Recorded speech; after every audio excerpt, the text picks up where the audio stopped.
बिस्मिल्लाहिर्रहमानिर्रहीम रब्बि इश्रह ली सदरी व यस्सिर ली अमरी वहलुल उक़दतम मिन लिसानी यफ़क़हू क़ौली। अस्सलामु अलैकुम व रहमतुल्लाहि व बरकातुहू। उम्मीद करता हूँ कि आप लोग खैरियत से होंगे, खुश होंगे, महफूज होंगे। अल्लाह पाक आपको सलामत रखे, अल्लाह पाक आपको कामयाबी कामरानी से नवाजे। चलते हैं आज के लेक्चर की तरफ, लेक्चर को डिस्कस करते हैं।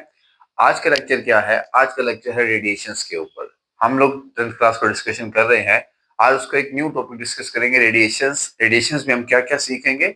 रेडिएशन में सबसे पहले सीखेंगे एक्चुअल में रेडिएशंस क्या होती है, रेडिएशंस का इफेक्ट क्या है, रेडिएशंस किन फैक्टर्स पे डिपेंड करती है, और डेली लाइफ में ये सन रेडिएशंस के अंदर कैसे रोल प्ले करता है, ये सन से हम रेडिएशंस कैसे टेक प्ले करते हैं। और सबसे इंपॉर्टेंट चीज जो हम यहाँ से सीखेंगे कि सर रेडिएशंस के अंदर कौन सी वेव्स यूज होती हैं, और आया कि हमारे जो घर में हीटर्स यूज होते हैं वो हीटर्स कंडक्शन करते हैं, कन्वेक्शन करते हैं या रेडिएशंस करते हैं। और इसमें हम सबसे इंपॉर्टेंट एक एक्सपेरिमेंट सीखेंगे लॉन्ग क्वेश्चन के लिए, नेम्ड एज लेसलेस क्यूब। तो रेडिएशंस का टॉपिक स्टार्ट करते हैं, स्टेप बाय स्टेप सीखते हैं और इसको समझने की कोशिश करते हैं। चलिए लेट्स स्टार्ट। हमारे पास रेडिएशंस क्या होती है? रेडिएशंस एक्चुअल में वो ट्रांसफर ऑफ हीट का मेथड है, that is the transfer of heat bye electromagnetic waves. वो ट्रांसफर ऑफ हीट जो इलेक्ट्रोमैग्नेटिक वेव्स की सूरत में होती है उसको हम कहते हैं रेडिएशंस। क्या कहते हैं? रेडिएशंस कहते हैं। वो ट्रांसफर ऑफ हीट जो इलेक्ट्रोमैग्नेटिक वेव्स के जरिए होता है उसको हम कहते हैं दैट इज रेडिएशंस। अब इलेक्ट्रोमैग्नेटिक वेव्स कौन सी वेव्स होती हैं? हमने पढ़ा था इलेक्ट्रोमैग्नेटिक वेव्स वो वेव्स हैं जिनको मीडियम की जरूरत नहीं है। तो अब वो वेव्स जिनको मीडियम की जरूरत नहीं है उनके जरिए से जो हीट ट्रांसफॉर्मेशन हो रही है that is known as radiations। और इसके लिए सबसे biggest source on the earth for this world is sun. Sun आपके पास एक सबसे बड़ा बिगेस्ट सोर्स है इलेक्ट्रोमैग्नेटिक वेव्स को प्रोड्यूस करने का, इलेक्ट्रोमैग्नेटिक वेव्स पे इंप्लीमेंटेशन करने का नेचुरली तौर पे। क्योंकि सूरज से जो हमें रोशनी पहुंचती है, सूरज से जो हीट पहुंचती है वो हीट हमें रेडिएशंस के जरिए पहुंचती है, इलेक्ट्रोमैग्नेटिक वेव्स के जरिए पहुंचती है। वो वेव्स जिनको मीडियम की जरूरत नहीं होती। हमें पता है कि ये वो वेव्स हैं, they do not require medium for their propagation। तो हम अब बात अगर करें कि सर हमारे कमरे में हीटर से जो हमें हीट पहुंच रही है वो कंडक्शन, कन्वेक्शन, रेडिएशन में से कौन से में से है, तो आप श्योरली कहेंगे सर दैट इज रेडिएशन। क्यों रेडिएशन के जरिए से है? रेडिएशन के जरिए से इसलिए है क्योंकि सर एयर जो है, एयर पूरा कंडक्टर ऑफ हीट है। तो कंडक्शन के जरिए तो हो नहीं सकती, सॉलिड होता है, क्योंकि कन्वेक्शन में मॉलिक्यूल्स का ट्रांसफॉर्मेशन था हॉट से कोल्ड की तरफ। तो हॉट से कोल्ड मॉलिक्यूल्स की तरफ कन्वेक्शन तो हो नहीं सकती। क्यों? क्योंकि एयर जो है that is a poor conductor of heat. ठीक है, तो जो हमारे पास हीटर से हीट हमारे तक पहुंच रही है, हीट ट्रांसफर जो है from a heater, from heater in the room, वो किसकी वजह से है? वो सर रेडिएशंस की वजह से है, रेडिएशंस की वजह से, that is due to radiations. Radiations की वजह से वो हीट ट्रांसफॉर्मेशन अकर हो रहा है, क्योंकि कन्वेक्शन की वजह से नहीं हो सकता है। कन्वेक्शन जो है वो तो मॉलिक्यूल्स की ट्रांसफॉर्मेशन है हॉट से कोल्ड की तरफ। तो हॉट से कोल्ड की तरफ जो मॉलिक्यूल्स की ट्रांसफॉर्मेशन होती है उसमें एयर जो है वो आपको पता है पुअर कंडक्टर ऑफ हीट है। और जब air poor conductor of heat होगी तो सर कन्वेक्शन के जरिए हमारे पास रूम के अंदर हीट ट्रांसफर नहीं हो रही, जबकि किसके जरिए हो रही है? रेडिएशंस के जरिए होती है, जो कि इलेक्ट्रोमैग्नेटिक वेव्स होती है। तो ये हमने सबसे पहले सीख लिया रेडिएशंस क्या है, और इसकी एग्जांपल्स के तौर पे भी हमने इसको सीखा रेडिएशंस क्या क्या होती हैं और किस तरह एग्जांपल के तौर पे हमने इसको सीखा है। फिर इसके बाद बल्कि एक मिनट, अब रेडिएशंस को सीखने के बाद कि रेडिएशंस क्या है, प्रैक्टिकल लाइफ एग्जांपल क्या है, डिपेंड देखते हैं। सबसे पहले डिस्कस करते हैं कि sir on for what factors radiations depend. Radiations किन फैक्टर्स पे डिपेंड करती है? Factors of radiation, factors of radiation.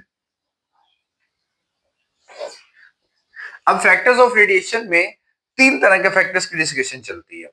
क्या क्या फैक्टर्स हो सकते हैं?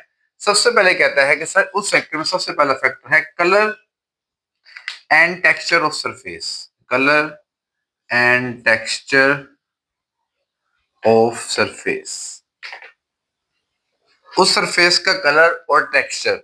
फिर सेकंड फैक्टर कहता है मटेरियल ऑफ अ, मटेरियल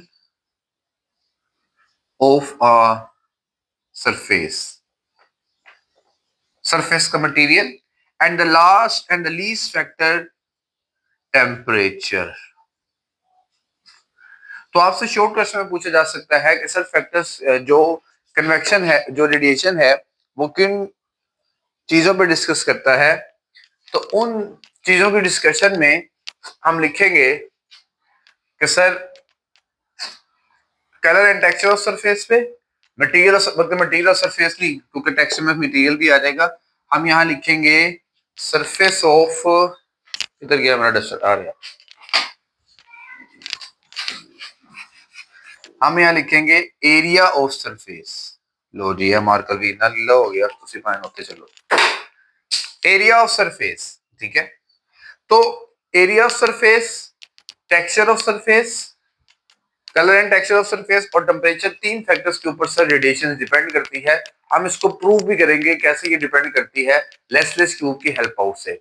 अब कुछ बात थोड़ी सी डिस्कशन हमें जो करनी है वो इस बात पे करनी है कि सर टाइम के बाद कुछ टाइम के बाद जो गर्म बॉडीज हैं वो ठंडी क्यों हो जाती हैं और ठंडी बॉडीज जो गर्म क्यों हो जाती हैं।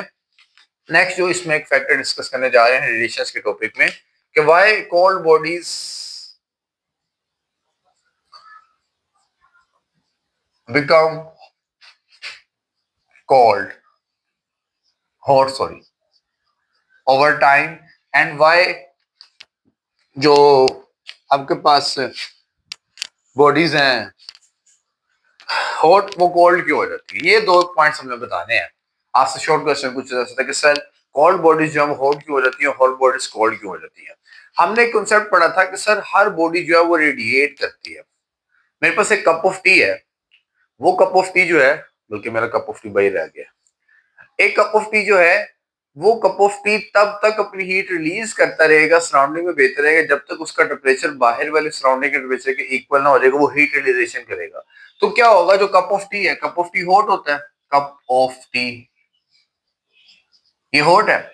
तो ये जो हॉट कप ऑफ टी है ये हीट रिलीज करता रहेगा, तब तक हीट रिलीज करता रहेगा जब तक थर्मल इक्विलिब्रियम अचीव ना कर ले। Thermal equilibrium, thermal equilibrium achieve ना कर ले जब तक, ठीक है। और थर्मल इक्विलिब्रियम कब अचीव करेगा, जब इस कप ऑफ टी का टेम्परेचर इक्वल हो जाएगा सराउंडिंग के टेम्परेचर के, सराउंडिंग के टेम्परेचर पे। और इसी तरह अगर आपके पास cold glass of cold drink है, cold glass of Coca Cola,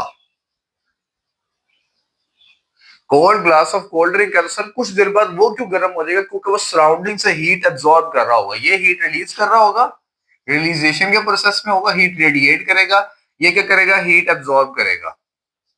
ठंडा बनना है ना, हीट एब्जॉर्ब करता जाएगा करता जाएगा करता जाएगा, तब तक करता रहेगा जब तक इसका टेम्परेचर सराउंडिंग के टेम्परेचर के इक्वल ना हो जाए, ठीक है। तो इसको हम कहते हैं थर्मल इक्विलिब्रियम। तो ये रीजन है कि सर कोल्ड बॉडी जो है कुछ देर बाद गर्म क्यों हो जाती है और हॉट बॉडीज जो है वो कुछ देर बाद ठंडी क्यों हो जाती है, ठंडा ठाट दिल बाहर क्यों हो जाती है, उसके पीछे के रीजन ये है। तो अब तक उम्मीद है कि आपको समझ आ गया होगा कि हमने रेडिएशन में क्या समझा है, क्या फैक्टर्स हैं और ये फैक्टर क्यों डिपेंड कर रहा होता है इस पॉइंट के लिहाज से। यहां तक बात क्लियर होगी है तो नेक्स्ट पॉइंट पे चलते हैं, डिस्कस करते हैं कि सर ये जो तीन फैक्टर्स मैंने आपसे डिस्कस किए थे लेसलेस क्यूब के हवाले से कि लेसलेस क्यूब कैसे इफेक्ट करती है इन चीजों के ऊपर।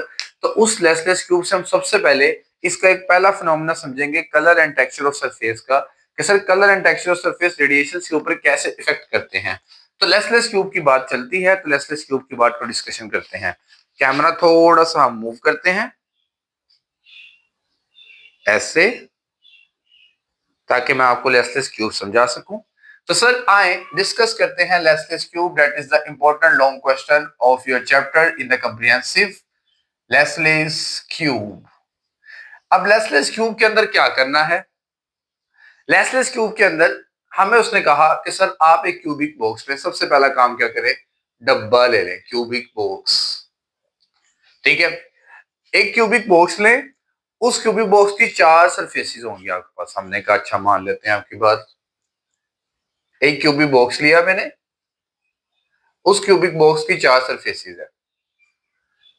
अब ये जो चार सरफेसेस है, ये कहता है इन चार सरफेसेस में से इन सब का टेक्सचर सेम है, सारी मेटल्स की है, लेकिन कलर डिफरेंट है। मतलब एक सरफेस का कलर है ब्लैक डल सरफेस, एक सरफेस है व्हाइट,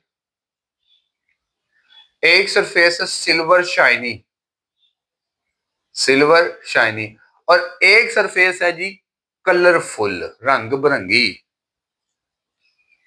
कलरफुल सरफेस, रंग बिरंगी सरफेस है। चार सरफेसेस है। एक क्यूब है जिसको लेसलेस क्यूब का नाम दिया गया है, एक मेटल का क्यूब है जिसकी चार सरफेसेस है। वो चार सरफेसेस ये हैं, ब्लैक डल है, व्हाइट है, सिल्वर है, कलरफुल। आपको पता है क्यूब है, चार उसकी सरफेसेस होती है, तो उन चारों में ये चार सरफेसेस हैं। सबके सारे मेटल हैं, लेकिन उनका कलर डिफरेंस है। एक में ब्लैक डल कर दिया, एक में चिट्टा कर दिया, एक में सिल्वर कर दिया, एक में कलरफुल कर दिया। अब आपको ये जरूर जरूर जरूर पता होगा कि भाईजान कौन सी कलर जो है सबसे ज्यादा हीट एब्जॉर्ब करता है और क्यों करता है। ब्लैक करता है। रीजन, हमने भी ब्लैक पहना है भैया। ब्लैक क्यों करता है, व्हाइट सिल्वर कलरफुल क्यों नहीं करता है, इसको भी समझेंगे साथ साथ। देखें हमने हुआ क्या, लेसलेस क्यूब के एक्सपेरिमेंट में उसने इस क्यूब में क्या किया, ये क्यूब की चार सरफेसेस रखी, इस क्यूब के साइड पे एक हल्का सा होल रखा नलके के साथ। होल रखा जैसे हमारे पास वो देसी घी के टीन के डब्बे नहीं होते हैं, वो घी के डब्बे बड़े बड़े, टीन जिसको कहते हैं, पानी पुनी भी गर्म करते हैं, उस तरह का समझ लें क्यूब था। उसकी भी आपको पता है चार सर्विसेज होती हैं, चार सर्विसेज नहीं, एक तरफ से हमने इसके अंदर गर्म पानी ऐड कर दिया। अब गर्म पानी ऐड करके हमने क्या किया, एक रेडिएशन डिटेक्टर होता है, रेडिएशन डिटेक्टर का नाम आ गया, रेडिएशन डिटेक्टर। उस रेडिएशन डिटेक्टर को हमने इस सरफेसेस के आगे रखा, ये मैं कहता हूँ रेडिएशन डिटेक्टर आरडी। अब रेडिएशन डिटेक्टर को हाई के एक बाद हमने हर सरफेसेस के आगे रखा, तो हमने ये ऑब्जर्व किया कि सर जो ब्लैक डस्ट सरफेस है वो सबसे ज्यादा हीट को रेडिएट कर रही है। फिर ब्लैक डस्ट सरफेस के बाद हमने देखा कि सर सिल्वर शाइनी सरफेस है, फिर हमने देखा कि सर कलरफुल सरफेस, और फिर एंड पे देखा कि व्हाइट सरफेस, मतलब सबसे कम जो है व्हाइट सरफेस हीट को रिलीज कर रही थी और रेडिएट कर रही थी। इसलिए हम कहते हैं भाईजान गर्मियों के अंदर हल्के रंग के कपड़े क्यों पहनने चाहिए, रीजन क्या आपको पता है ना। गर्मियों के अंदर हल्के रंग के कपड़े इसलिए पहनने चाहिए क्योंकि हल्का रंग जो है, लाइट कलर जो है sir, that are the least least least emitter and observer of heat. ये हीट भी कम ऑब्जॉर्व करते हैं और इमिट भी कम करते हैं, ठीक है। तो इसलिए हमें लाइट कलर के कपड़े पहनने चाहिए गर्मियों में, और सर्दियों में डार्क कलर के कपड़े पहनने चाहिए ताकि वो हीट को मोर रिलीज कर सके, मोर अब्जॉर्ब कर सके।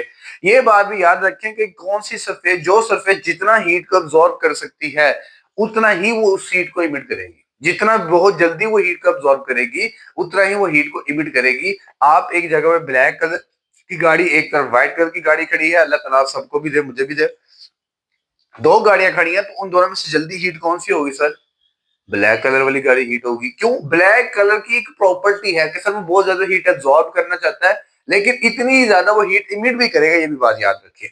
तो लेसलेस क्यूब के एक्सपेरिमेंट ने हमें ये समझाया कि sir how texture of surface और colour of surface depend upon the emission of radiation, absorbation of radiation. तो यहाँ पे ब्लैक डल सरफेस हमने देखा सबसे ज्यादा जो एब्जॉर्बेशन और इमिशन है वो ब्लैक डल सरफेस के अंदर रही है सबसे ज्यादा, ठीक है। क्यों, क्योंकि गुड अब्जॉर्बर था, रिफ्लेक्टर कम था। ब्लैक डल सरफेस गुड अब्जॉर्बर रही लेकिन रिफ्लेक्टर कम रही, इसने रिफ्लेक्ट कम की। शाइनी सिल्वर सरफेस जो है ये आपके पास गुड अब्जॉर्बर और गुड एमिटर में नहीं है, क्योंकि इससे ये रिफ्लेक्ट बहुत ज्यादा करती है, ये इसकी रिफ्लेक्शन बहुत ज्यादा है, गुड रिफ्लेक्टर होती है, आपको पता है शाइनी सरफेसेस, ठीक है। फिर व्हाइट सरफेस जो है, व्हाइट सरफेस आपको पता है वैसे ही बहुत कम ऑब्जर्वर होती है, ये इसकी ऑब्जर्वेशन बहुत लीस्ट होती है, लीस्ट ऑब्जर्वर होती है ये आपसे एमसीक्यू में पूछा जा सकता है। हाँ, कलरफुल सरफेस जो है वो एक नॉर्मल जो है, नॉर्मल आप ऑब्जर्वर कह सकते हैं उसको, नॉर्मल इमिटर कह सकते हैं, normal observer and normal emitter. लेकिन ये फैक्टर जरूर याद रखिएगा कि जो कलर जितना रेडिएशंस को इमिट करता है उतना ही एब्जॉर्ब करता है, या जितना एब्जॉर्ब करता है उतना ही इमिट करता है। तो ये आज का लेक्चर हमने समझा है रेडिएशंस के अबाउट, के रेडिएशन एक्चुअल में क्या है, कैसे होती हैं, सन उसमें क्या रोल प्ले कर रहा है, उसके फैक्टर्स क्या हैं, चीजें ठंडी से गर्म क्यों हो जाती है। तो ये सारा चैप्टर में ये पूरा टॉपिक हमने रेडिएशन में डिस्कस किया। अगर मैं समराइज कर दूं तो हमने 5 से 6 चीजें सीखी। रेडिएशन सीखा, sir radiation is a factor जो कि इलेक्ट्रोमैग्नेटिक वेव्स की वजह से होता है। रेडिएशन के बाद हमने ये सीखा, एग्जाम्पल के तौर पे हमने कहा कि सर सन जो है इलेक्ट्रोमैग्नेटिक वेव्स के जरिए हीट हमारे तक पहुंचाता है, क्योंकि हमें पता है सूरज और जमीन के दरमियान एक स्पेस है वहां पे कोई मीडियम नहीं है और electromagnetic waves without medium work करती हैं, तो इसलिए हीट जो है वो रेडिएशन के जरिए हमारे तक पहुंच रही है। फिर हमने ये सीखा कि सर हमारे रूम के अंदर कौन सा फैक्टर हो रहा होता है जब हीटर चल रहा हो, हीट हमें पहुंच रही हो। तो हमने ये सीखा कि सर कंडक्शन, कन्वेक्शन या रेडिएशन में से रेडिएशन हो रहा है, क्योंकि कंडक्शन तो सॉलिड्स में होता है, वाइब्रेशन ऑफ मॉलिक्यूल्स की वजह से होता है। और अगर हम कन्वेक्शन का सोच लें तो कन्वेक्शन तो बिल्कुल, कन्वेक्शन को हमें पता है कि सर वो हॉट मॉलिक्यूल से कोल्ड मॉलिक्यूल्स की तरफ होता जरूर है, लेकिन अगर हम ये देखें कि एयर अगर बीच में आ रही है, एयर की वजह से ट्रांसफॉर्मेशन हो रही है, तो एयर तो आपको पता है कि ये पूर कंडक्टर ऑफ हीट है और इलेक्ट्रिसिटी है। तो इसलिए हमने कहा कि सर रेडिएशन की वजह से होता है। फिर मैंने आपको ये समझाया कि sir which factors depend upon radiation. तो हमने कहा तीन तरह के फैक्टर्स हैं सर रेडिएशन के। आपके पास colour and texture of surface है, सरफेस एरिया है और टेम्परेचर है।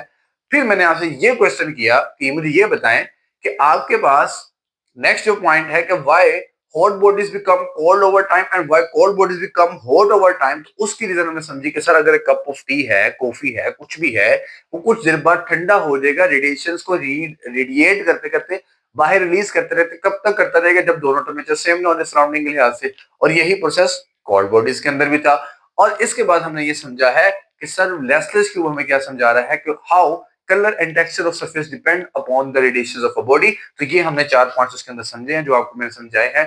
उम्मीद है कि आपको ये लेक्चर जरूर समझ आया होगा। मिलेंगे चलो नेक्स्ट लेक्चर में, देखेंगे सरफेस एरिया कैसे डिपेंड करता है, टेम्परेचर कैसे डिपेंड करता है। वैसे बड़ा सिमिलर सी चीज है, आपको वैसे भी पता होगी, लेकिन मोर ओवर फिर भी मैं आपसे डिस्कशन करूंगा इसकी कि सरफेस एरिया के बढ़ने से क्या इफेक्ट आता है और टेम्परेचर के बढ़ने से क्या इफेक्ट आता है। मिलते हैं नेक्स्ट वीडियो में, तब तक के लिए फी मान लो।